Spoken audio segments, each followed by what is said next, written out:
I'm Cass, and today is the Marquis de Lafayette's birthday. You might know him from Hamilton or from Hero of Two Worlds by Mike Duncan, but did you know that he was born on this exact day 264 years ago? Also, shout out to Jaime, who's the Director of Publicity and Public Affairs. Her birthday is also today, though she's not quite 264 years old. So I thought, what better way to celebrate Lafayette's birthday than to make him a birthday cake? And I'm really excited because this cake is a special one. The recipe is adapted from an actual cake that George Washington's mother, Mary Ball Washington, made for Lafayette when he visited them in Fredericksburg at the end of her life. This cake later became known as Lafayette bread in honor of the French general. And so that's what we're going to be making today. Let's get started. Okay. So first I gathered all my ingredients. I'm going to link to the recipe down below if you want to join me in making your own Lafayette bread. The recipe calls for half a cup unsalted butter softened, half a cup plus 2 tablespoons packed dark brown sugar, 1 cup molasses, which is frankly a lot, scant 2 3/4 cups sifted all-purpose flour, and then we have the spices, 1 tablespoon ground ginger, 1 teaspoon ground cinnamon, half teaspoon ground cloves, 1/4 teaspoon ground allspice, 2 large eggs plus 2 large egg whites lightly beaten, 1/4 cup fresh orange juice that I squeezed myself, 1 tablespoon freshly grated orange zest. After you've gathered your ingredients, preheat the oven to 350 degrees Fahrenheit. Butter a 9-inch square cake pan. I didn't have a 9-inch. All I had was an 8-inch, and it turned out fine. So you gotta make do with what you have. Combine the butter and brown sugar in a large bowl and beat until light and fluffy. I wanted to do this the good old-fashioned way, using a whisk, because Mary Ball Washington probably didn't have an electric hand mixer. But clearly, things got a little difficult, and soon I gave up, and I got my hand mixer out, though that didn't help too much either. So anyway, either using a whisk or an electric hand mixer, beat the mixture until it's light and fluffy. Add the molasses and continue to beat until well combined. Now, just remember, this is 1 whole cup of molasses. So if you don't like the taste of molasses, you might want to cut it down.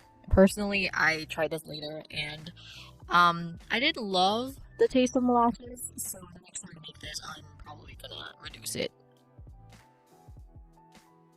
I mixed the flour with the spices and then added that mixture to the butter molasses mixture.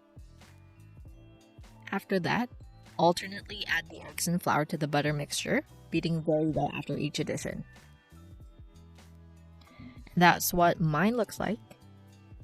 It was actually really cool to see it transform. It looked almost like a mousse, not quite as light, but definitely lighter. Add the orange juice and zest, and continue beating for several minutes until the batter is smooth and light. Then pour the batter into the prepared pan and bake for 35 to 45 minutes, or until a wooden skewer inserted into the middle comes out clean. Mine took about 40 minutes, though I did use a smaller pan. Once the cake comes out of the oven, set the cake on a rack to cool completely in the pan before slicing. That's what mine looks like. I think it looks pretty good. And because sometimes I can get a little extra, I made a glaze. It's not part of the recipe, but I wanted to add a little something special to this birthday cake. I mean, you kind of only turn 264 years old once in your life, right? So ta-da! That's the finished Lafayette Gingerbread. Happy birthday, Lafayette!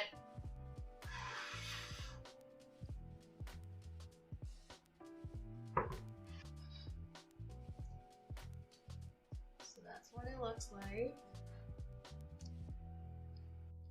Okay, we're tasting it. It's very dense.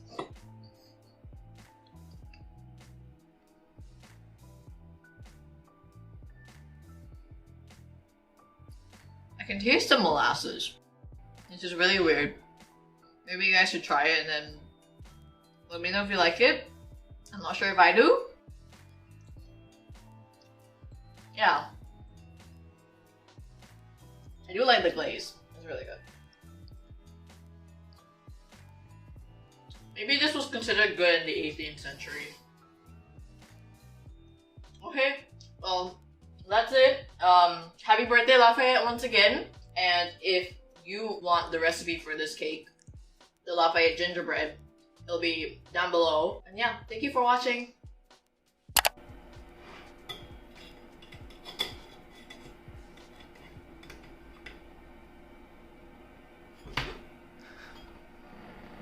Pretend you didn't see that. Thank you for watching, and make sure to get a copy of Hero of Two Worlds by Mike Duncan.